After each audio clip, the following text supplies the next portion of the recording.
자, 과세표준과 매출세액 두 번째 시간으로 보시면 되시겠고요. 교재는 274페이지 중반부부터 보시면 되세요.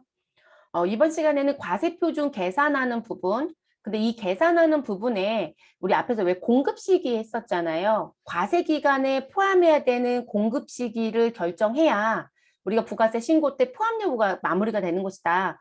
그럼 날짜 정리는 했어요. 작성 연월 정리는 끝냈어요. 그리고 그 작성 연월일에 맞춰서 세금 계산서 발급은 다음 달 10일까지는 무조건 끝내줘야 한다. 원래 공급 시기에 작성 일자를 기록하시고 그때 발급하는 게 원칙이지만 다음 달 10일까지도 가능하다라고 말씀을 드렸잖아요. 그래서 업무적으로는 대부분 다음 달 10일까지 업무를 끝내자 또는 협의사항들이 있으니까 5일까지는 대부분 끝내자 뭐 이런 얘기를 해요. 그럼 그 기한까지 말씀을 드렸단 말이에요.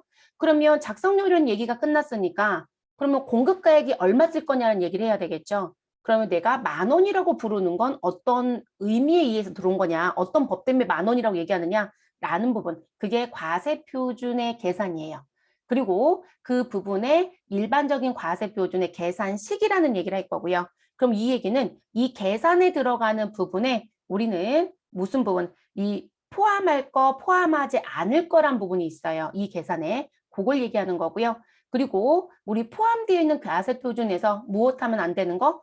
또 빼서는 안 되는 게 있어요. 그래서 이 부분을 정리하겠습니다. 다음 시간에는 이제 뭘 할까요? 이 얘기가 이제 끝나지고 나면 특수한 경우들에 대한 부분들 또는 사례별로 나오는 얘기가 있을 거예요. 그 얘기로 넘어갈 겁니다. 그리고 원화가 아니라 또 외화 얘기도 있기 때문에 그 얘기도 해야 되고요. 자, 과세표준 계산에 과세표준이 뭐냐라는 얘기부터 등장합니다. 근데 이거는 벌써 앞에서부터 제가 계속 말씀을 드렸던 부분이죠, 여러분.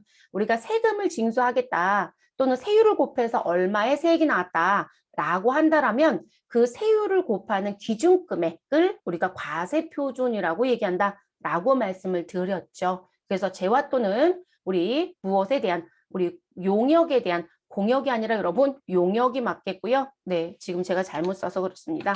그래서 용역의 공급에 대한 부가가치세 과세표준이라고 하는 이 부분은 공급가액으로 하는 게 원칙입니다.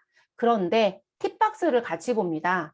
자, 왜 그러냐면 우리가 과세사업자를 놓고 봤더니 모두 다 동일사업자면 괜찮은데 과세사업자는 다시 일반과세자가 있고 간이과세자가 있다고 했어요. 그러면 일반과세자에 해당하는 분들은 일반과세자 부가가치세 신고서로 신고를 할 거고요. 그리고 그분들은 영세사업자로 보지 않아요. 일단은. 그래서 누구보다는 간이과세자라고 따로 빼주는 분들보다는 그래도 규모가 좀 있다. 이렇게 보거든요. 그래서 그들은 공급가액을 과세표준으로 보아서 세율을 곱할 거거든요. 근데 영세사업자라고 해서 따로 분류시키는 누구요? 우리 일반 과세자가 아닌 자, 간이 과세자라는 사람들이 또 있었죠. 그들은 개인 사업자 중에 직전년도 공급대가 합계액이 8천만 원에 미만에 해당이 된다라면 우린 간이로 별도로 분류해 주겠다라고 했어요. 그럼 이들은 공급가액의 10%를 징수하는 게 아니고요. 공급 대가를 가지고 부가세 계산을 해요. 공급 대가. 그래서 과세 표준이 달라집니다. 그래서 우리 공급가액은 부가가치세가 포함되지 않은 금액을 말한다.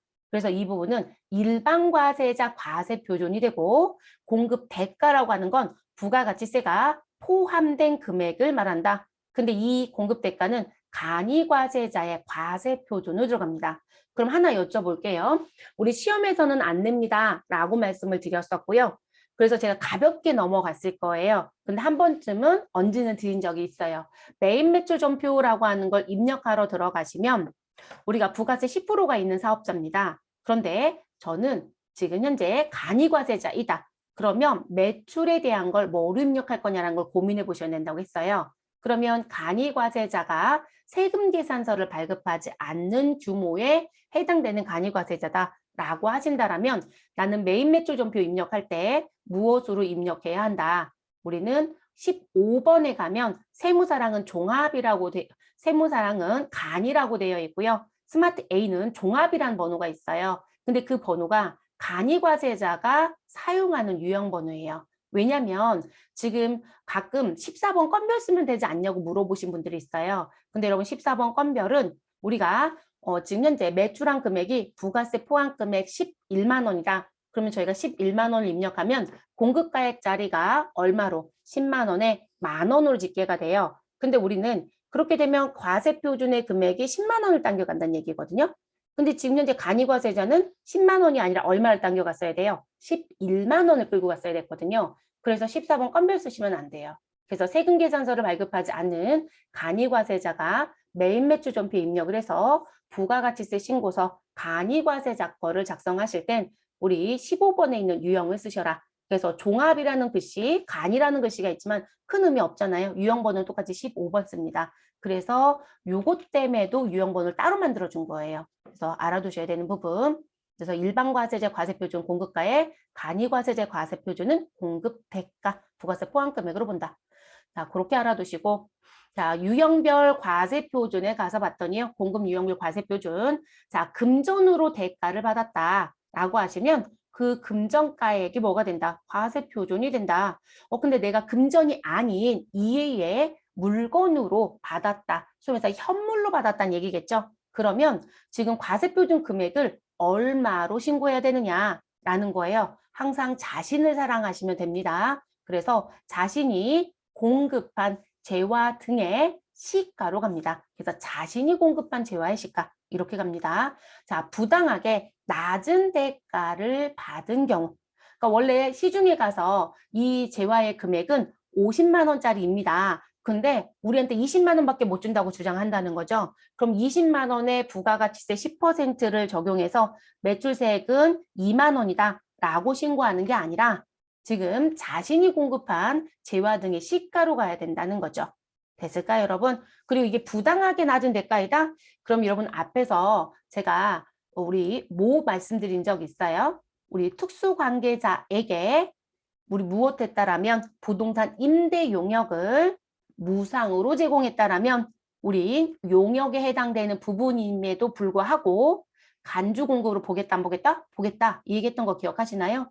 그때 제가 그 임대 얘기할 때 저리 우리 시중에 있는 금액보다 낮은 그래서 제가 저리 또는 저가란 표현을 썼고요. 그리고 또는 무상이란 표현을 했어요. 자, 그렇게 되면 우리는 시가로 산정한다고 했죠. 지금 분명 시가로 하라고 나오죠, 여러분?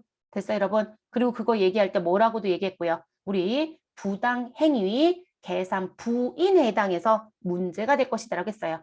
부당한 행위를 했기 때문에 세법에서 못하겠다? 네가 말한 거 인정 못해. 부인시킬 거야. 라는 표현이라고 했었죠. 그래서 시가로 갑니다. 시가. 그리고 이런 시가는 어디 가서 확인한다? 시장에 가서 시장 가격을 확인하시면 돼요. 자, 폐업을 했다. 그러면 폐업하는 경우 뭐로 가시면 될까요? 네, 폐업 시 남겨져 있는 재화의 시가로 가시면 되겠습니다. 자, 간주 공급. 근데 이 간주 공급 중에 누구는 또 빼자? 직매장 반출은 빼자. 그래서 자가 공급에 해당되는 타사업장 반출은 뺀 나머지 간주 공급에 해당되는 부분은 폐업분도 따로 뺐고요. 자, 자기가 공급한 재화 또는 용역의 시가를 가지고 과세 표준을 봐라. 그래서 여러분 우리가 회계 처리할 때 이 간주 공급 조심하셔야 되는 거죠. 왜 조심하셔야 될까요? 이거 앞에서도 보여드렸었죠, 여러분. 미리 다 보여드렸죠.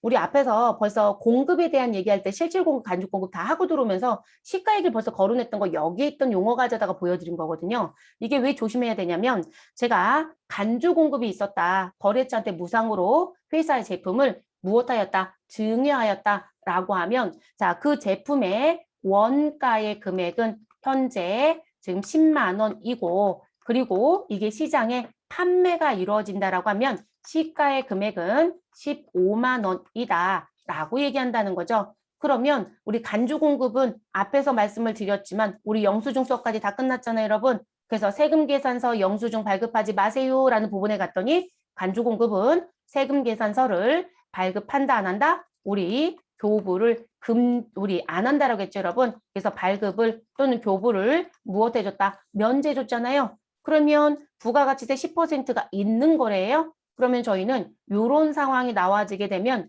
유형은 뭐를 선택하고요? 14번 건별이라는 거로 입력을 해야 된다라고 알려드렸죠.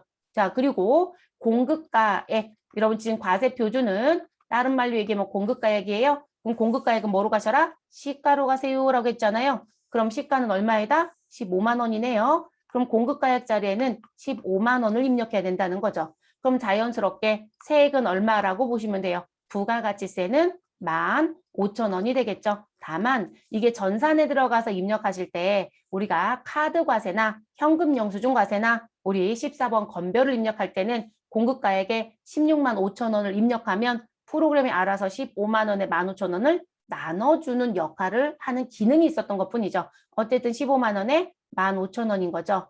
자, 그럼 이렇게 입력을 합니다. 그래서 이렇게 입력하고 이 부분에 뭘 하셔야 돼요? 회계라는 걸 하셔야 되겠죠? 그래서 하단에 내려와서 우리는 분계 또는 회계 처리를 합니다. 그럼 회계 처리하실 때, 자, 저는 대변 먼저 쓸게요. 대변에 누가 등장할까요? 국가한테 부가세를 내라는 조항 때문에 생긴 게 간주공급. 그럼 부가세 예수금이 등장하겠죠. 우리 부가세 얼마요? 15,000원이 등장을 합니다. 그리고 내가 가지고 있었던 제품을 무엇하였다? 우리 제품 무상증여했던 거잖아요, 여러분. 네, 그 부분 무상증여하였다라는 거에 대한 얘기였죠. 그럼 내가 가지고 있었던 제품은 창고에서 무엇되어야 된다? 없어져야 한다. 근데 우리 재고자산은 취득 원가로 형성되어 있겠죠. 그래서 취득 원가인 얼마를 기록해라. 10만 원을 기록해라. 그래서 금액은 항상 원가입니다. 됐을까요, 여러분? 그리고 차변에 거래처한테 무상으로 증여했으니 너는 사업상 증여한 게 된다. 그래서 우린 뭐라고 처리하자? 접대비라고 처리하자. 그럼 접대비는 부가세 예수금과 제품을 합친 얼마가 된다? 11만 5천 원이 된다. 이런 처리를 하고 들었잖아요, 여러분. 그러면 지금 여기서 배우는 건 회계를 배우는 게 아니라 여기 공급가액에 15만 원을 기록해서 신고해야 된다는 걸 배운 거고요. 근데 우리는 장부 정리도 해야 되잖아요. 재무제표를 작성해야 되니까 그 부분까지 앞에서 간주공급 때 다 한 거예요. 그러니까 그렇게 끌고 다니는 거예요, 여러분. 그렇게 끌고 다니는 부분이고요. 그래도 이렇게 갑니다. 다만 이제 이 부분은 다른 용도로 썼어요 라고 해야 되니까 이 제품을 입력하면서 반드시 우리는 적요 관리를 하시라겠죠. 그래서 적요에 가면 몇 번이 있더라? 8번이 있더라. 그래서 8번에 다른 계정으로 보냈어요 라고 하는 타 계정 의로 대체를 선택해서 가는 거죠. 됐어요, 여러분? 근데 그런 걸 배우는 용어라는 거죠. 그래서 우리가 이걸 외우는 게 중요한 게 아니라 이 외웠다라면 여기 공급가액에 얼마를 쓸 거냐라는 걸 배우셨다라고 갖고 가시라는 거예요. 그런데 공급가액이 그대로 매출로 들어오면 금상첨화겠지만 그렇지 않은 거래들도 있더라는 거죠. 그래서 상단에 입력한 공급가액과 하단에 입력하는 금액이 달라질 수도 있어요. 대표적인 게 이런 내용들이겠죠. 됐을까요? 그래서 한 번 더 점검하려고 보여드렸어요. 전산시험이 갑자기 이들을 자꾸 내고 싶어 하니까 그러니 AT도 갑자기 언제부턴가 자꾸 내고 있거든요. 그래서 지금 말씀을 한 번 더 드렸고요. 자, 그럼 이런 시가는 뭐 어떤 의미냐? 시가는 275페이지 쪽 하단 쪽에 당구장 표시로 붙어 있어요, 여러분. 네, 이 박스 하단에. 그럼 시가라고 하는 건 국가가 얘기할 때 이렇게 얘기합니다. 나하고 전혀 관계없는 자와의 관계에서 형성되는 것이다. 그렇죠? 나하고 관계 있는 사람이면 서로 가격을 깎아주고 할 수도 있거든요. 그래서 이 사업자가 특수 관계인이 아닌 자와라고 얘기합니다. 그래서 아닌 자와의 해당 거래와 유사한 상황에서 무슨 부분? 계속적으로 거래한 가격 또는 제3자 간에 일반적으로 거래되는 가격. 그러니까 내가 시중에 내놓으면 누구한테나 파는 가격 이렇게 보시면 되세요. 그런 걸 뭐라고 얘기한다? 시가라고 얘기한다. 라고 얘기를 합니다. 가끔 시가를 물어보는 출제자도 있어요, 여러분. 근데 그리고 이건 법령에 나와 있는 용어예요. 만들어진 용어가 아니라 그런 걸 시가라고 얘기합니다. 자, 그 다음 우리 앞에서 간조공급 얘기할 때 여러분 자가공급의 직매장 반출은 뺐잖아요. 그러면 그걸 따로 얘기하겠다는 거죠. 그래서 직매장 반출에 따라 재화를 공급하는 것으로 보는 간조공급이었다라면 우리 자가공급이었다라면 무엇으로 가자? 해당 재화의 취득 가액 등을 기준으로 매입세액을 공제받은 해당 재화의 가액이다. 이게 결론적으로 여러분 취득 가액으로 정리하세요. 라는 얘기세요. 그런데 다만자가 붙어 있어요, 여러분. 다만 취득가액에 일정액을 무엇하여 더하여 공급하고요. 더하여 공급하여 자기의 다른 사업장에 반출한다라면 그 취득가액의 일정액을 무엇한 거 더한 금액을 무엇으로 보겠다? 공급가액으로 보겠다. 가능하다는 얘기인 거죠. 근데 제가 말씀드렸죠. 같은 회사끼리 부가가치 창출의 관점을 따질 이유가 없다라는 거죠.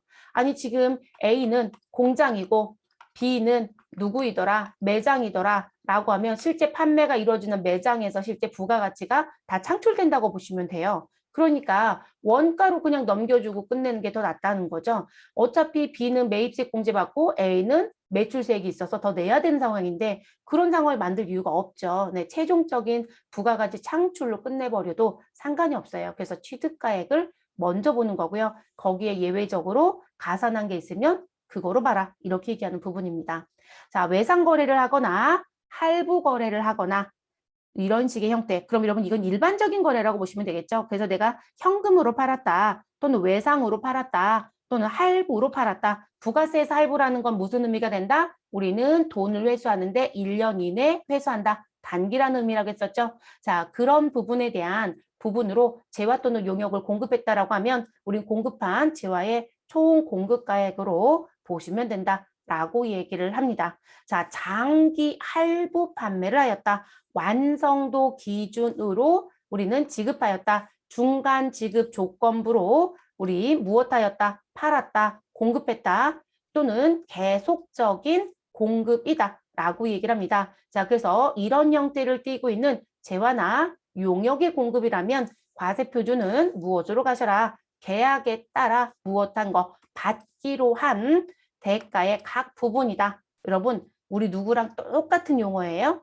우리 앞에 공급 시기 얘기할 때도 여러분 제가 장기 할부, 완성도, 중간 지급 이런 얘기 해드렸었죠. 그 부분들의 공급 시기는 같다 다르다? 같다. 대가를 받기로 한 때입니다. 라고 했어요. 한때라는 부분이 뭐로 바뀌면 돼요? 금액으로 바뀌면 되는 거예요. 그래서 대가의 각 부분이죠. 그러니까 똑같은 상황이에요. 그러니까 계약서에 언제 얼마씩 받겠다라는 거 써 있을 거라는 거죠. 그래서 받기로 한 대가의 각 부분을 과세표준으로 보시면 되고 그 각 부분을 받기로 한 때가 공급 시기가 된다는 거죠. 그래서 이렇게 움직여집니다. 자, 우리 전산회계 1급 교재 가시면 우리 266페이지에 예제가 하나 있어요, 여러분. 이거 같이 볼게요. 자, 주식회사 회계는 2021년도 3월 5일에 폐업을 하였다.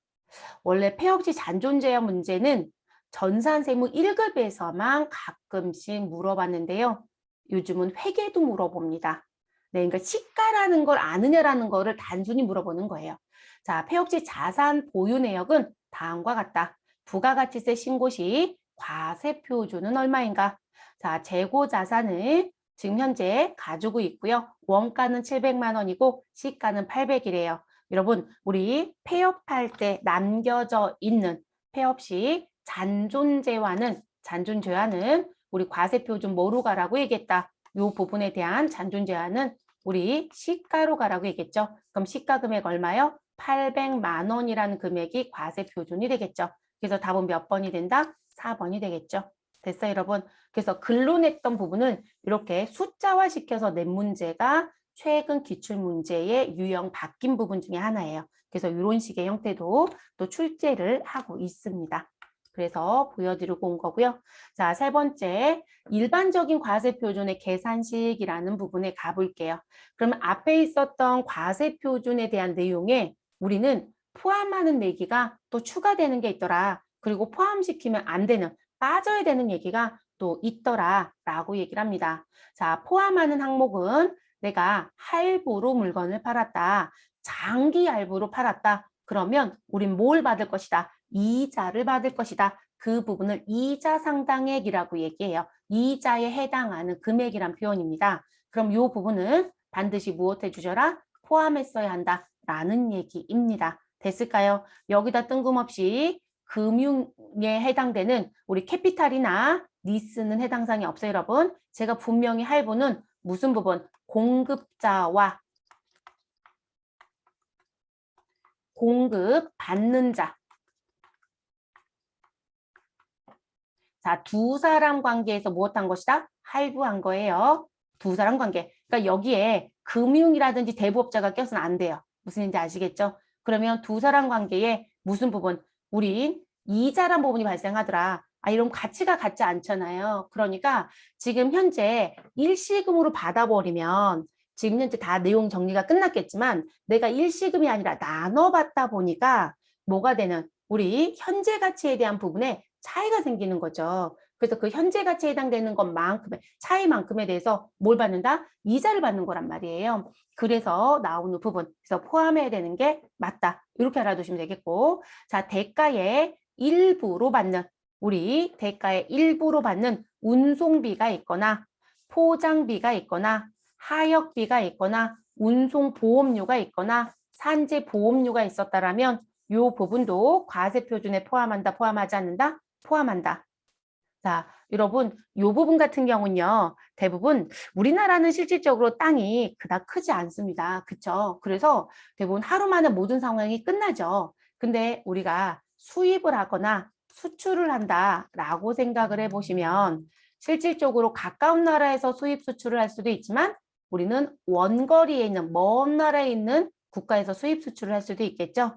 그러면 이렇게 국경을 넘나드는 사이에 문제점이 있더라. 무슨 부분이요? 우리 배에다가 물건을 실어 나누는 과정 중에 배가 무엇하기도 하고요. 전복 사고가 있어서 가라앉기도 하고 또는 훼손되기도 하고 분실되기도 하고 화재가 발생될 수도 있고 아직도 소말리아 지역들은 누구도 있고 해적도 있거든요. 자, 그런 부분 때문에 자꾸 불상사가 생기죠. 그렇죠? 그러면 그런 과정 중에 우리는 무슨 부분? 우리 운반비도 포장비도 하역비도 보험료도 발생이 돼요. 그것 때문에 도입된 게 우리 국제적 정형 거래 조건이 인코통지라는 걸 쓴다라는 걸 말씀을 드렸던 거고요. 그럼 그 조건이 어떤 경우는 실어주면 끝난다고 그러고 어떤 경우는 갖다 주는 것까지 보겠다고 그러고 그러면 우리가 대금의 영향을 받느냐라고 물어봐야 돼요. 영향을 받아요, 여러분. 그래서 대표적으로 여러분들 아마 회계에서 배울 때 제가 FOB라는 용어를 잠깐 한번 했을 거예요. 우리 선적지 인도 조건. 이거는 실어주면 끝이에요, 여러분. 그러면 이 부분에는 운송비나 보험료가 들어가 있지 않거든요. 그러면 제가 수출하는 사람의 입장이다. 그러면 여러분 우린 영세율이라는 게 있으니까요. 영세율로 수출을 했어요. 그럼 그 수출 금액이 FOB로 수출했다라면 그 금액이 그대로 과세 표준이 되는 거예요. 근데 저희는 상대편과 계약을 할 때 무슨 부분 CIF라는 조건으로 계약을 했다. 그래서 물건 가격에 해당되는 코스트뿐만이 아니라 우리는 보험료도 내가 부담하고 운반비인 프레이트도 내가 부담하기로 했다라는 조건으로 계약을 했다는 거죠. 그러면 우리 대금은 이거로 받을 거거든요. 같이 받아요, 여러분. 그러면 부가가치세 신고할 때 우리 과세 표준은 누가 된다? 이 CIF 금액으로 바뀌는 거거든요. 그러니까 실질적으로 이 대가라는 부분에 이런 부분이 포함이 돼서 같이 받아버려요. 이해되셨어요? 그거라고 생각하시면 쉬우실 것 같아요. 네, 그런 부분들. 그래서 대부분 이 조건은 우리나라 같은 경우는 실질적으로 운반비를 아예 협의를 할 때 다 포함할 거냐 포함하지 않을 거냐 하면서 다 계약을 쓰죠. 근데 국내보다는 어디가 더 국제적인 거래가 더 영향을 많이 받는다고 보시면 될 것 같아요. 자, 그리고 우리가 이 과세 표준을 산정하는 과정 중에 그 물품이 무엇이 발생한다라면 그 물건은요. 개별 소비세가 발생되는 물건이래요. 또는 주세가 발생되는 물건이다. 교통세도 부담해야 된다. 교육세도 부담해야 된다. 농어촌 특별세도 부담해야 된다. 라고 하면 우리 순수한 물품 가격에 이 금액을 무엇해서 더해서 그 더해진 금액에 무엇하겠다? 곱하기 10%를 징수하게 되어 있습니다. 그래서 여러분이 술을 좋아하신다라고 하면 나도 모르는 사이 나는 술값만 내는 게 아니라 그 술값에 누구도 주세도 그리고 여러분 술 많이 드시면 죽을 수도 있겠죠. 그래서 위험합니다라고 하는 얘기도 해야죠. 그래서 교육세가 같이 붙어요, 여러분. 그래서 이런 부분에 세금을 여러분도 모르는 사이에 나는 내면서 사서 드시고 계시는 거예요. 이해되셨을까요? 그러니까 술을 파는 회사는 이거 포함한 금액으로 여러분들한테 소비자 가격으로 팔고 있는 거예요. 네, 거기에 부가세가 붙어 있는 거죠. 같이. 됐을까요? 그런 의미라고 보시면 되겠습니다. 그래서 이런 금액도 포함한다. 됐을까요? 시험에서 내기 딱 좋지 않아요, 여러분? 사지선다에. 자, 그리고 이제 과세 표준에 포함하지 않는 항목. 그러니까 여러분, 이 포함하지 않는 항목은요. 처음부터 뺐으면 그냥 끝난 거예요. 근데 나도 모르고 포함을 시켰다? 그럼 빼주셔야 되는 거고요. 네, 그래서 아예 처음부터 당초부터 포함을 안 시키면 된다. 근데 포함이 되어 있다라면 빼줘라. 왜냐면 이게 사건의 발달이 언제인지 봐야 돼요. 내가 물건을 팔고 세금 계산 발까지 다 끝났는데 포함하지 마세요라고 하는 항목이 뒤에 가서 발생이 됐어요. 그러면 여러분 우리는 수정세금 계산서 발급하셔야 돼요. 수정세금 계산서. 그런데 그렇지 않고 무슨 부분 난 처음부터 뺐는데요 라고 얘기를 해요. 그럼 내가 세금 계산 발급하기 전에 그 상황이 확인이 돼서 난 빼버렸다. 그러면 우리는 수정세금을 발급할 일이 있다 없다? 없어요, 여러분. 그래서 여러분들이 이 포함하지 않는 항목이라고 하는 부분은 세금 계산서 발급 여부를 업무에서는 꼭 확인하셔라. 자격증은 그냥 어떻게 낼 것이다? 그냥 사지선다로 고르라고 내거든요. 그러니까 문제가 되지 않지만 우리가 업무는 세금 계산서 발급 여부를 꼭 확인해 보셔야 돼요. 그래서 발급했다라면 수정세금 계산서, 발급을 안 했다라면 빼고 발급하셔라. 이렇게 가시면 되겠습니다. 그럼 1번 매출과 관련된 애누리가 있다. 깎아주는 거. 매출과 관련된 환입이 있었다. 반품. 매출과 관련된 할인이 있었다. 이 부분은 조기 결제. 그럼 여러분 생각을 해보세요. 애누리나 할인 같은 경우는요. 환입 같은 경우는요. 세금 계산서를 발급하였다라는 걸 놓고 봤을 때 세금 계산서 발급이라는 걸 놓고 봤을 때 우리가 발급을 했다라는 것과 발급을 안 했다라는 걸 놓고 볼게요. 이 두 가지의 사건은 세금 계산서 발급하기 전에도 있을 수 있을까요? 없을까요? 여러분, 있어요. 우리 월 합계 세금 계산서가 있었잖아요. 그러면 무슨 부분 나는 세금 계산서를 어떻게 발급하고 있다. 우린 1일부터 언제까지 말일까지 거래한 부분을 모두 다 묶어서 우리는 말일에 한 건으로 무엇하고 있다. 발급하고 있다. 이렇게 얘기합니다. 그러면 저희는 이번 달에는 1일도 납품한 사건이 있고 2일도 납품한 사건이 있고 10일에도 납품을 했었다. 그리고 7일에 우리 17일에도 납품을 했었다.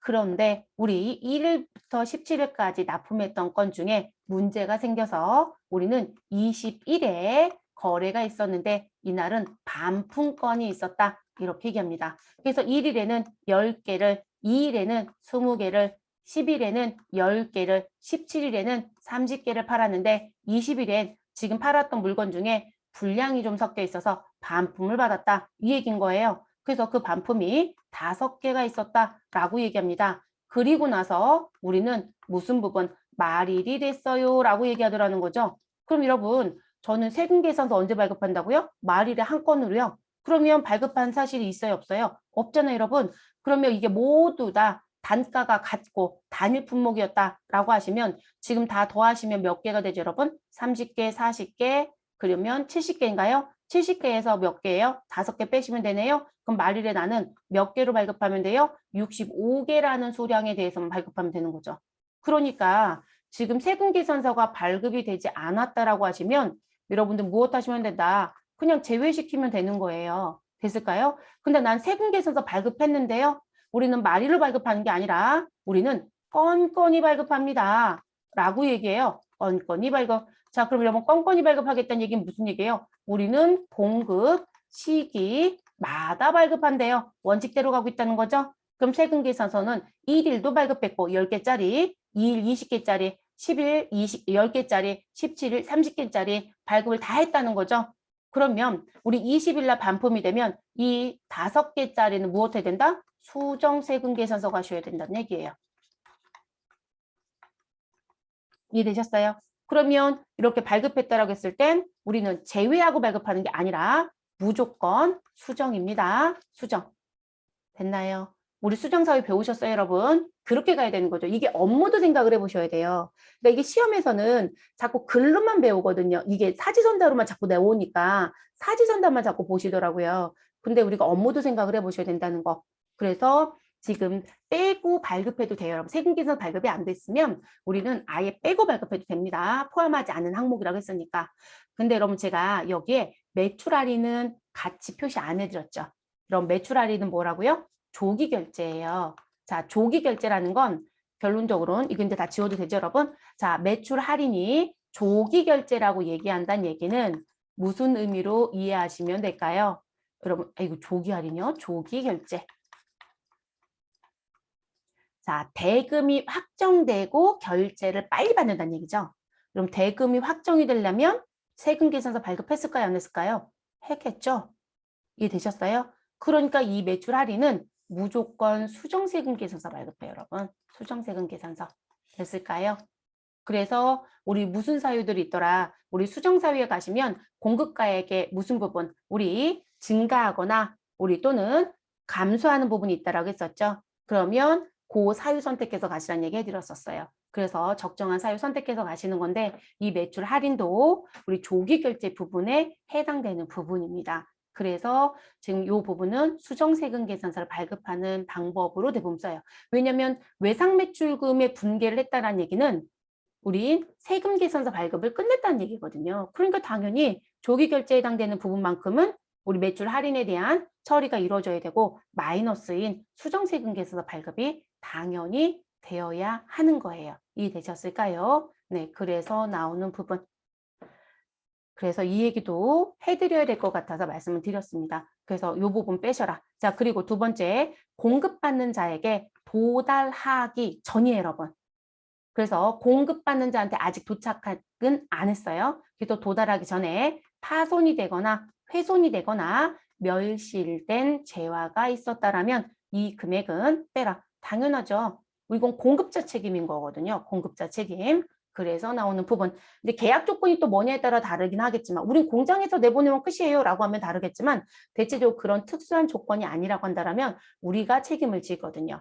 자, 세 번째, 재화. 용역의 공급과 직접 관련되지 아니하는 우리 무슨 부분? 국고 보조금 또는 공공보조금. 여러분 지금 우리 유형자산 배우셨을 때 국고 보조금에 의해서 유형자산을 무엇하였다? 취득하였다. 그러면 지금 그 유형자산 취득할 때 내 돈은 지금 현재 70%가 들어가고 국가에서 준 돈은 국가가 지원한 국고 보조금은 30%가 들어갔다. 그래서 나는 100을 주고 샀다. 그랬을 때 여러분 우리는 유형자산 분개를 100으로 했나요? 70으로 했나요? 100으로 했어요. 그리고 국가한테 받은 30만큼은 무엇한다? 상환 의무 조건에 따라서 우리는 무슨 부분? 우리 국고 보조금에 대한 개정 과목을 쓰든 아니면 차입금을 쓰든 이렇게 얘기가 됐었거든요. 그러면 지금 현재 재화나 용역과 직접 관련된 국고 보조금이었다라고 하면 우린 반드시 세금 계산서가 얼마짜리로 발급이 된다? 100짜리 여러분.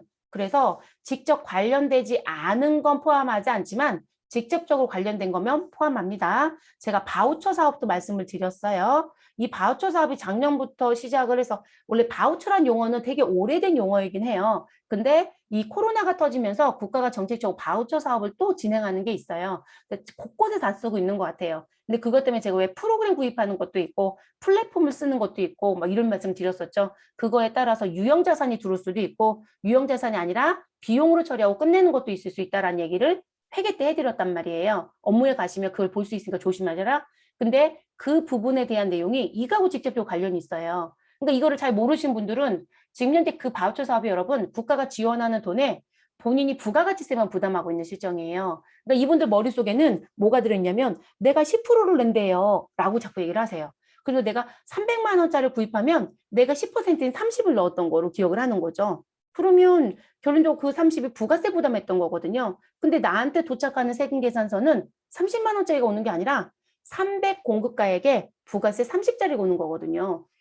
관련이 있는 거니까요. 이해되셨어요? 그걸 지금 이렇게 글로 배우시는 거예요. 그러면 여러분은 지금 그게 프로그램을 구입한 거다? 그러면 우리는 소프트웨어 처리하시면 되고 그게 유형자산 쪽에 있는 거다? 그럼 적정한 계정 과목 쓰시면 되시겠죠? 그리고 국가한테 지원받았던 돈은 무슨 처리한다? 우리 국고보조금, 정부보조금 계정 과목 배우셨잖아요. 그거에 맞춰서 처리를 해주시면 되겠죠. 됐을까요? 그래서 지금 아마 그 프로그램 소프트웨어 구입하는 건 400만 원짜리가 지금 돌아다니고 있어요. 그래서 이 400만 원에 해당되는 금액 중에 이게 400이라고 얘기를 하는데 그 400 중에 국가가 지원하는 돈이 90%, 내가 내야 되는 돈이 30%. 근데 문제는 그 돈을 다 쓰든 안 쓰든 400만 원이라는 금액에 해당되는 10%만큼을 일단 입금을 시켜야 돼요, 계좌에. 그래서 돈이 먼저 나가요. 아직 안 샀는데도. 그러면 여러분은 일단 선급금으로 그냥 회계 처리하셨다가 자산을 하시면 그때 선급금 상계 정리하시고 우리 해당되는 자산 취득으로 정리만 해주시면 되세요. 그리고 400을 다 쓰는 분도 있고요. 안 쓰는 분도 있어요. 그러면 국가가 열어뒀던 그 계좌의 한도를 우리가 구입이 다 끝나지고 나서 금액이 남았다? 그럼 내가 넣었던 돈은 나한테 다시 들어오고요. 국가가 지원하는 돈은 환수 조치가 돼버려요. 어차피 국가 돈은 내 통장에 들어온 게 아니라 계좌 터준 거에 그냥 쓰시고 있는 거라서 그 부분은 회계처리 따로 하지는 않습니다. 네. 뭐 사는 시점에 하셔도 상관이 없거든요. 그래서 그런 얘기라고 보셔야 되는 부분이에요. 그럼 여기까지 하고 저희 식사할게요. 그래서 지금 직접 관련이 있느냐 아니냐라는 건 생각을 좀 해보셔야 되는 부분. 그래서 직접 관련이 있는 건 포함, 관련되지 않은 건 포함하지 않는다. 자, 그리고 네 번째, 계약에 의하여 확정된 공급 대가의 지급 지연으로 인하여 받는 연체 이자. 여러분, 이거는 대가를 줘야 되는 날짜가 지나면 우리는 연체성 이자라는 걸 받게 되어 있죠. 그 부분이에요. 이거는 포함한다, 안 한다? 안 한다. 그러니까 할부 이자나 장기 할부 이자 또는 연불에 대한 이자는 포함하는 게 맞지만 대가 지연에 대한 연체 이자는 포함하지 않습니다. 자, 그리고 반환 조건의 물건의 용기 대금과 포장 비용. 이건 뭐 생각하시면 되시냐면 우리 왜 주류 판매하시는 분들 보시면 여러분 플라스틱 상자예요. 여기에 이렇게 술을 퉁퉁퉁퉁 넣어서 우리 어디에 우리 매장에 납품을 해요. 그리고 나서 우리 뒤에 가면 이 상자 다 회수할까요, 안 할까요? 해요, 여러분. 그럼 이 상자 가격이 포함될 이유가 없는 거죠, 여러분.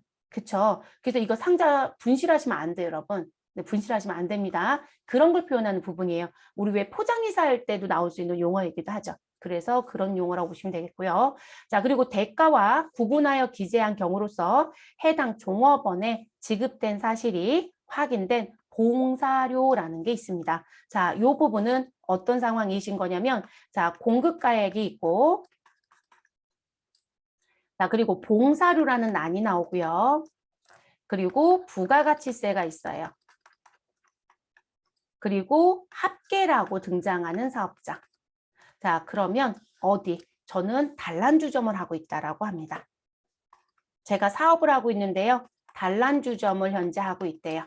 자, 그리고 우리 단란한 주점은 무슨 부분? 저희는 봉사료도 발생되는 업도 있대요.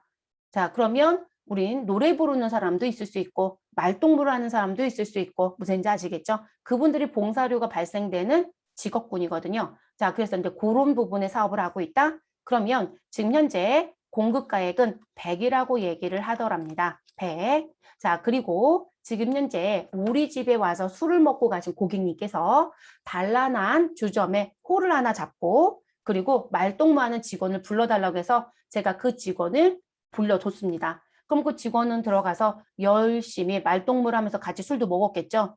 그래서 그 직원한테 줘야 되는 돈이 50만 원이라고 합니다. 그럼 여기에 봉사료가 50만 원이라고 기재가 됩니다. 그리고 부가가치세는 이 두 금액이 합쳐진 거에 우리 10%가 아니라 우리 공급가액의 100만 원에 대한 10%만 이렇게 징수가 된다는 얘기고요. 그리고 합계 금액은 얼마? 고객님은 저에게 160만 원을 결제하고 가셨다. 이런 얘기거든요. 그러면 이 봉사료는 지금 무슨 부분? U6번 요건에 해당되기 때문에 나오는 부분이에요. 그럼 대가와 구분하여 기재한 경우 대가, 공급가액과 봉사료 구분 기재했어요, 여러분? 그쵸? 그리고 이 봉사료 50만 원은 단란주점을 운영하는 제가 갖는 게 아니고요.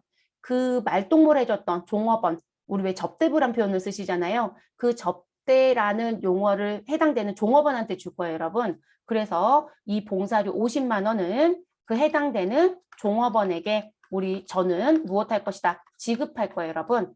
이해되셨어요? 그러면 이 부분은 과세표준에 포함 안 해요, 여러분. 이해되셨나요? 그래서 종업원한테 지급할 거고요. 저 지급할 때 그대로 주시면 안 돼요. 네, 저는 지급할 때 이 종업원한테 반드시 뭘 해야 된다? 원천징수를 꼭 해야 합니다. 그리고 그 종업원은 우리 근로소득자일까요? 사업소득자일까요? 여러분, 사업소득자가 됩니다. 그런데 우리가 소득세를 배우시겠지만 소득세에 가면 이 원천징수는 일반적인 사업소득의 원천징수는 3%거든요, 여러분. 그런데 봉사료에 대한 원천징수는 5%입니다. 그래서 5.5를 떼야 됩니다. 그리고 잘난주점 사장님인 저는 반드시 종업원한테 지급했다라고 하는 봉사료 지급대장을 반드시 관리합니다. 자, 이건 세무조사에서 원할 거고요. 세무조사 아니어도 필요하면 대장을 열람해달라고 할 겁니다. 이거 없으시면 안 돼요. 반드시 하셔야 됩니다. 그래서 이 부분을 움직이는 부분. 됐어요, 여러분? 그걸 말하는 거예요. 그런데 여러분이 어디에 갔다 친구를 오늘 만나기로 하고 저는 커피숍에 갔습니다. 저는 단란주점이 아니라 커피숍을 하나 또 운영한다고 할게요. 그리고 그 커피숍은 일단 호텔에 묶여있는, 그래서 저는 호텔도 하나 갖고 있다. 자, 그럼 거기도 커피숍이니까 여러분 공급가액 나올 거예요. 그래서 공급가액란이 있고요. 그리고 호텔에서 커피를 마셨는데 봉사료난도 있더래요. 그리고 부가 가치세라는 난도 있고요. 그리고 합계라는 난도 있더라 라고 얘기합니다. 이놈의 호텔의 커피값이 어찌나 비싼지 한 잔에 2만 원이래요. 그래서 저는 친구랑 4만 원을 지불할 거라고 생각을 했는데 그분들은 얘기를 합니다. 그렇지 않다고. 그래서 커피값이 4만 원이고요. 한 잔에 2만 원이라고 했어요. 그런데 제가 놓쳤던 게 있었어요. 무슨 법은 텍스라고 해서 봉사를 받는 게 있더래요. 그래서 여러분 좀 과하게 갈게요. 1만 원을 받았다고 합니다. 그래서 이렇게 1만 원이 있고요. 그러면 지금 부가세도 따로 내야 되겠죠? 자, 그러면 4만 원에 1만 원이 더해진 5만 원에 부가세 5천 원을 받더라는 거죠. 그래서 우리는 합계를 얼마? 저는 덤탱이를 쓰고 5만 5천 원을 결제를 하고 나왔다. 이런 얘기가 되는 거예요. 이해되셨어요, 여러분? 그러면 지금 현재 왜 호텔에서 마신 커피 값에는 봉사료난이 구분되어 있는데도 불구하고 부가가치세 포함금액에 우리 들어가는 거냐, 과세표준에. 지금 두 금액을 합쳐서 과세표준을 받다는 얘기잖아요, 여러분. 자, 구분 기재는 되어 있지만 여러분, 이 봉사료 종업원한테 안 줘요. 네, 이 봉사료요. 누가 갖는다? 호텔이 가져요. 네, 호텔이 갔습니다. 그래서 이건 매출로 잡혀요, 여러분. 근데 이 봉사료는 회사의 매출이 아니에요. 이해되셨어요? 그러니까 이게 완전히 달라져요. 그래서 한동안 이런 얘기가 있었어요. 호텔이 과연 나한테 어떤 봉사를 해줬는데 맨날 봉사료를 더 내라고 얘기하냐. 나도 모르는 사이에 내가 지급하는 부분에 텍스가 들어가 있거든요. 그걸 또 텍스라고 부르거든요. 그래서 아니 내가 커피숍에 가서 일반 커피숍에서 먹었던 커피랑 호텔에 가서 먹는 커피랑 과연 맛이 다를까? 대부분 다르다고 못 느끼거든요. 그럼 얘네가 나한테 서비스 차지라고 해서 봉사를 더 받는데 과연 나한테 무슨 봉사를 해줬냐는 거죠. 그래서 한동안 이 봉사료가 부당하다는 얘기를 했던 분들도 있긴 해요. 그러면 커피숍에 가셔서 커피를 드실 때 호텔 커피숍 안 가시면 되겠죠. 안 내고 싶다라면. 그래서 이런 부분들이 들어가 있어요, 여러분. 그래서 이 부분은 회사가 가지고 매출로 잡고요. 그리고 이제 대부분 이런 호텔 같은 경우는 봉사료가 있잖아요. 그럼 이렇게 많이들 쓰시더라고요. 종업원들 그 호텔 같은 게 서비스업이잖아요. 그러니까 서비스 제공을 잘한 종업원들을 선정해서 이 봉사료 부분을 매출을 다 잡아놓긴 하지만 그런 걸 그런 쪽에 성과 배분하거나 하시더라고요. 네, 그런 거를 이제 주긴 하지만 어쨌든 그건 다 인건비로 나가는 돈이니까 그래서 상황이 좀 달라져요, 여러분. 그래서 관점을 좀 나눠서 보셔야 해요. 나눠서 보셔야 되는 부분. 그래서 난 부분. 그래서 요 부분의 봉사료는 원천이익 5%. 그리고 이런 쪽은 반드시 봉사료 지급되지 꼭 보관하고 계셔야 돼요. 네, 그거까지 넘어가야 되는 부분입니다. 또 다른 얘기가 있으면 소득세 때 또 이 얘기 한 번 더 끄집어야 되겠죠. 왜냐하면 소득세 가면 이런 봉사료 얘기가 또 나오죠. 원천이익 5%가 나오니까요. 그래서 여러분 일반적인 사업소득은 3%, 봉사료는 몇 프로이다? 우리 5%이다. 이렇게 정리를 해야 된다는 거 됐을까요? 그래서 포함하지 않는 항목의 봉사료까지 말씀을 드렸습니다.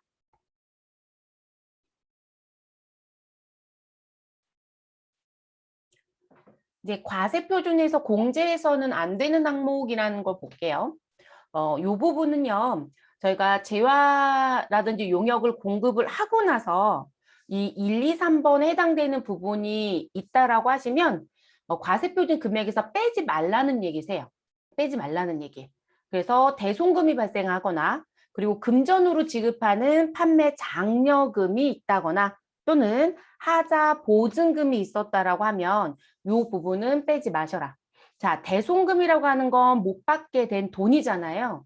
그러면 실제 저희가 매출이 일어났다라고 하시게 되면 그냥 회계 처리했었던 것만 들여다보시면 차변에 아직 받지 못한 돈이 있었다라고 해서 또는 나 물품을 팔았는데 돈을 받지 않고 팔았다 또는 물품을 팔았는데 나는 어음을 받았다 이런 거래들이 등장이 되겠죠. 그래서 차변에 우리 채권이 등장을 하고요. 그리고 대변에는 매출 계정이 등장을 했을 거예요. 그래서 제품이든 상품이든 판매를 했다라고 해서 매출의 계정이 등장을 하고 그리고 그와 관련된 부가세, 예수금이라고 해서 우리는 거래 징수 관계가 있으니까 10을 징수했겠죠. 그래서 내가 받아야 되는 요 채권 금액에 누가 포함되어 있다? 부가세 금액이 포함되어 있는 거잖아요. 근데 이 채권을 못 받게 된 돈이 대손금이에요. 그러면 이 대손금이 발생을 하면 우리는 과세 표준에서 빼느냐 이 얘기거든요. 그러면 내가 지금 부가세 포함 110을 받을 게 있는데 대손이 발생했으니까 난 매출 금액을 마이너스 시켜버리겠다. 그럼 매출 금액이 마이너스가 되면 요 금액이 마이너스 처리가 되면 자연스럽게 부가가치세도 같이 마이너스가 돼야 되거든요. 그 행위를 해도 되느냐 이 얘기인 거예요. 하지 말아라 라는 표현입니다. 이 부분의 표현은. 그래서 지금 4번에 나오는 부분은 일단 채권이 모두 다 확정이 된 상태에서 뒤에 발생하는 사건이에요. 그래서 하지 말라는 얘기고요. 만약에 이게 하는 부분이었었다면 저희 앞에서 여러분 재무회계 때도 대손에 대한 부분이 발생을 하게 되면 회계 처리 어떻게 할 거냐라는 거 배우시지 않았나요? 자, 미래에 대손이 발생될 위험성이 있기 때문에 소이익을 인식한 시기에 우리는 비용에 대응되는 대손 상각비를 결산세에 계상하고 그리고 못 받게 되면 대손 충당금으로 가지고 있었던 우리 충당금을 상계 정리하시고 충당금이 부족하면 대손 상각비 처리하고 그리고 나서 대손금을 회수하게 되면 우리는 대손 충당금으로 다시 처리하고 이런 식의 회계처리를 배웠잖아요. 근데 그 부분의 회계처리를 들여다봤을 때 한 번도 매출에 대한 걸 손댄 적이 없어요, 여러분. 만약에 이 부분이 과세 표준에서 공제하는 부분이 거론이 되는 거였었다라면 우린 분명히 매출에 대한 부분이 줄어들어야 된다는 얘기를 했어야 됐을 거거든요. 근데 그 얘기를 한 적이 없죠. 그래서 과세 표준 공제하시면 안 되세요. 그래서 수정세금도 발급하지 않는다. 이렇게 생각하시면 될 것 같아요. 자, 그리고 판매 장려금. 그럼 판매 장려금이다라고 해서 등장하는 부분은 회사가 우리 물건을 많이 팔아주면 당신들한테 일정한 금액을 무엇하겠다, 지원하겠다라는 부분으로 주는 돈이 판매 장려금이에요. 그래서 저희가 일반적으로 이제 마트들 가보시면 특히 가전제품 마트 중에 삼성전자 이렇게 팔거나 LG전자 이렇게 파시는 데들은 자기 물건밖에 안 팔죠. 근데 우리가 하이마트 또는 뭐 롯데마트 이런 데들 가보시면 가전제품 전체 회사들께 다 들어와져 있지 않나요?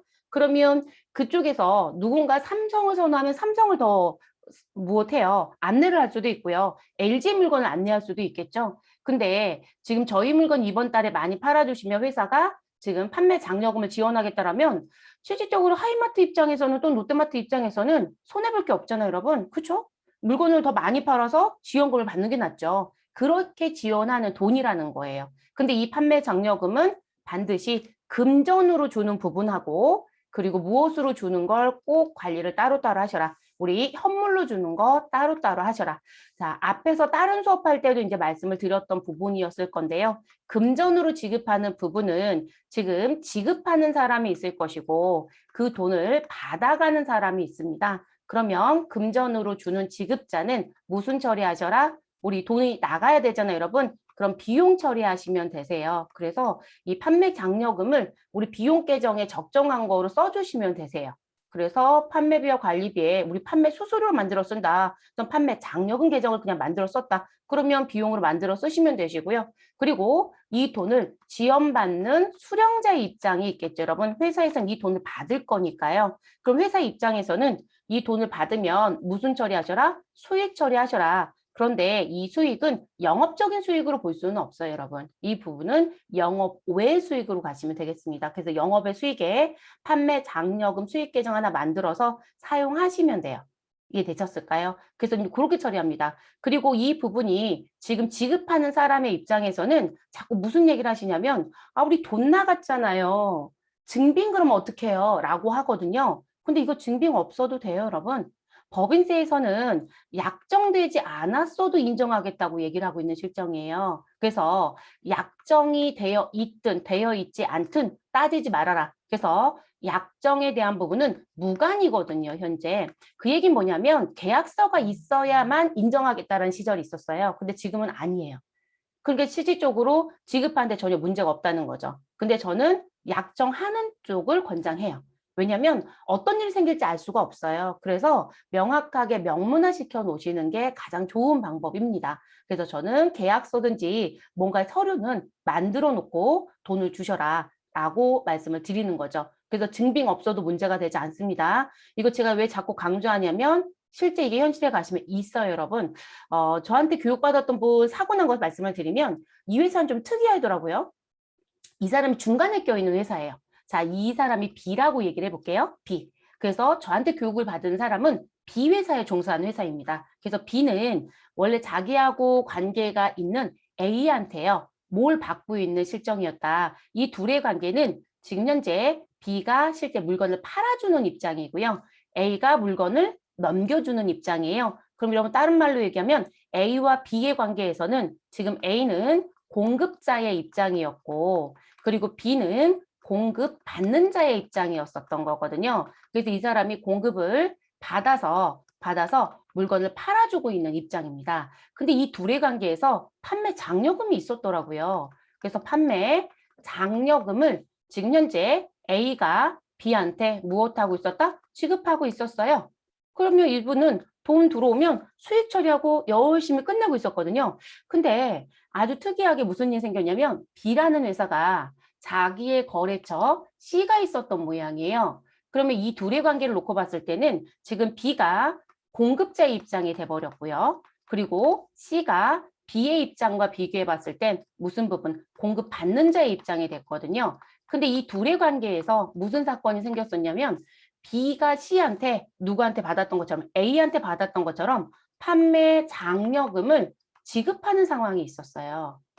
그런데 이 B에 근무하는 분이 어떤 상황의 내용을 만들어 놨냐면 이 C한테 둘이 관계를 맺었겠죠, 여러분? 그 돈을 줬어요. 근데 C한테 돈이 나가니까 이 사람한테 뭘 요구했냐면 저희 세금 계산서 주세요. 이번에 지원금 드린 거. 그랬더니 C도 덥석 무엇한 거예요, 여러분? B한테 판매 장려금 받은 부분에 대해서 세금 계산서를 무엇해줬다? 발급해줬다는 거예요. 그러니까 이분은 돈 나간 거에 대한 증빙으로 회계처리에서 붙여놨다는 얘기거든요. 아주 웃긴 거죠. 아니 B는 A한테 받을 때는 서로 주고받는 거 아무것도 안 했었대요. 그래서 그분이 질문하시기에 이게 안 된다고 하니까 이 얘기를 하시길래 아니 그러면 본인이 A한테 받을 땐 그럼 서로 세금을 발급하셨냐고. 아니요. 근데 본인은 지금 이 사람한테 요구했다는 거죠. 아니 그러면 A에서 할 때는 본인이 발급한 사실이 없으면서 C는 왜 요구했냐는 거죠. 당연히 이쪽도 있어야 되는 거잖아요. 법에 대한 부분이 있었다라면 안 하는 거기 때문에 A 쪽에서는 아예 요구를 안 했던 거죠. 그러니까 이분의 입장에서는 자기가 받는 입장이니까 증빙을 안 다졌던 거죠. 우리가 증빙이라는 건 주는 사람이 항상 챙기는 부분이거든요. 실질적으로. 왜냐면 내가 돈을 내보내는데 그 돈을 내보내는 근거가 뭐야? 라고 얘기하다 보니까 이분의 입장에서는 돈이 나가는 입장이 돼버리니까 이 얘기를 했다는 거죠. 잘못된 부분입니다, 여러분. 그리고 아니 이 부분은 지금 세금 계산서 받았지 않았느냐. 그럼 과세표준에서 직접 뺀 게 아닌데 이게 왜 위법이냐라고 하시는데 여러분 우린 부가가치세 계산 구조를 들어가서 보시게 되면 계산 구조를 들어가서 보시면 무슨 세액에서 매출세액에서 무슨 세액을 빼죠, 여러분? 매입세액을 빼지 않나요? 그러면 지금 과세표준에서 직접 빼지는 않았지만 세금 계산서를 무엇하였다? 발급받아 왔다 이 사람한테. 그러면 어떤 상황일까요? 자, 지금 B가 C한테 공급을 해줬으니까 이 공급했던 부분은 현재 10,000원이었다라고 할게요, 여러분. 부가세 금액으로요. 그리고 제가 이 사람이 물건을 팔아주면 내가 이들한테 얼마를 지금 현재 공급가에 1,000에 부가세 100짜리가 나가 있었다라고 얘기를 해요. 그럼 여기서 마이너스 시키진 않았지만 여기서 1,000에 100짜리 뭘 받았어요? 세금 계산서란 거 받았잖아요. 그럼 매입세액에서 누구를요? 100을 공제받았겠죠, 여러분. 그럼 결론적으로 매출세액을 음수시키나 매입세액으로 공제를 받으나 똑같은 상황인 거 아니에요? 같은 상황이에요, 여러분, 결과는. 과세표준이 줄어든다는 건 매출세액이 줄어드는 거잖아요. 근데 그 자리는 그대로 두고 내가 매입세금 계산서 받아서 무엇한 거예요? 공제받았잖아요. 그럼 납부세액은 줄잖아요, 여러분. 이해되셨어요? 그러니까 안 되시는 상황이에요. 하지 마시라는 거예요. 안 해도 증빙 처리하는데 전혀 문제되지 않습니다. 그래서 금전에 대한 건 이렇게 정리하시고 끝내셔라. 그런데 문제는 금전이 문제가 아니라 이 현물에 대한 부분은 어떻게 할 거냐는 거죠. 현물. 그럼 이 현물은 우리가 생각을 해봐야 되는 게 이 현물에 들어온 분, 이전의 단계를 따져보니 이들은 무엇하였을 것이다. 나 매입세액을 공제받았을 것이다. 이게 문제가 되는 거죠. 그렇죠? 그래서 매입과 관련된 부분에 매입세 공제를 받고 그리고 제가 지웠지만 이 매입세 공제를 해줬던 건 판다는 관점, 매출세액이 있을 거라고 보기 때문에 공제해줬던 거란 말이에요. 그러면 지금 이걸 팔았어야죠. 팔지 않고 무엇한 거예요? 현물로 줬다는 거죠, 여러분. 그러면 결론적으로 나는 그 마트에 돈을 받은 적이 있을까요? 돈을 받은 적이 없죠, 여러분. 그럼 뭐가 되죠요? 무상지응여가 되죠. 그리고 그들은 나의 무엇이다? 나 거래처에 무상으로 주었어. 이 얘기가 되죠. 그러면 지금 매입세 공제 받은 부분에 매출세액이 발생이 되지 않으니까 이 부분에 대해서는 사업상 증여로 볼 수밖에 없다는 거죠. 그래서 사업상 증여가 되니까 무슨 공급이 돼서 간주 공급이 돼서 우린 무엇해야 된다? 과세를 하셔야 되겠죠. 이해되셨어요, 여러분? 그래서 이 부분은 우리 메인 매출 전표에 14번 건별이라는 유형으로 입력을 하셔서 간주 공급 처리를 해주셔야 되는 부분입니다. 그리고 우리 계정 과목 뭐로 쓰시면 될까요? 여러분 사업상 증여로 보시라고 했으니까 우리는 접대비 처리하셔야 되겠죠. 그래서 이게 이전 단계 매입세 공제 받은 것 때문에 현물로 지급하는 판매 장려금은 간주 공급의 사업상 증여가 돼버리는 거예요. 그래서 구분을 꼭 해주실 것. 자, 그 다음 하자보증금. 그럼 하자보증금은 건설업에서 나오는 부분이라고 보시면 되겠습니다.